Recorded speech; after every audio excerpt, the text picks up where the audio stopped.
नमस्कार बंधुगण मु आमर चैनल पब्लिक वॉइस को आपण मानक स्वागत करुछि।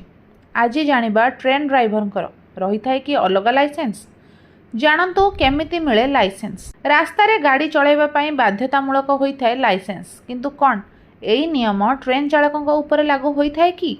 वास्तव रे आम देश रे ट्रेन चलाइबा पई आवश्यक पड़ी थाए रेलबाईर मंजूरी।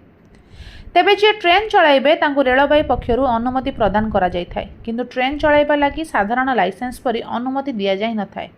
बरং रेलबाई किछि लोकंकु ट्रेन चलाइबाकु अनुमति देई थाए। भारतीय रेलवे रे ट्रेन चलाइबाकु हेले पायलट को कोनोसी लाइसेंस रा आवश्यकता न थाए। आउ नाही केबे अतीत रे एपरि होईछि। ट्रेन चलाइबाकु हेले रेलबाई पक्षरु प्रथमे लोको पायलट पई नियुक्ति मिली थाए। प्रथमे लोको पायलट को माल गाड़ी चलाइबाकु दायित्व मिली थाए, कारण यात्रीवाही ट्रेन रे यात्री माने रही थांती। यात्री सुरक्षा को दृष्टि रखी केवल अभिज्ञ पायलट ही यात्रीवाही ट्रेन चलाई थांती। मालगाड़ी चलाइबा परे अभिज्ञ पायलट सहित लोको पायलट अभ्यास करि थांती।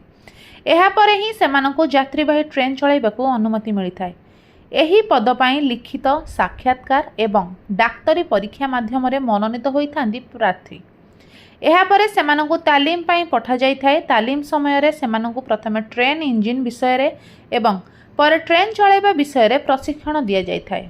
एहापरे सेमानंकर डिविजनल इंजीनियर परीक्षा नै थांती। एही परीक्षा परे सेमानंकु एक सर्टिफिकेट प्रदान करा जाई थाए।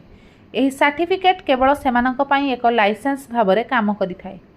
एही सर्टिफिकेट आधार रे सेमाने केवल ट्रेन चलाइबाकु अनुमति पाई थांती। एही भली किछि गुरुत्वपूर्ण इनफॉरमेशन जानिबा को चाहूतिले तळे आम चैनल को कमेंट लाइक शेयर करने को जमा भी भूलिबेनी। अधिक एभली न्यूज जानिबा पई तळे थिबा आम वेबसाइट को विजिट करंतु।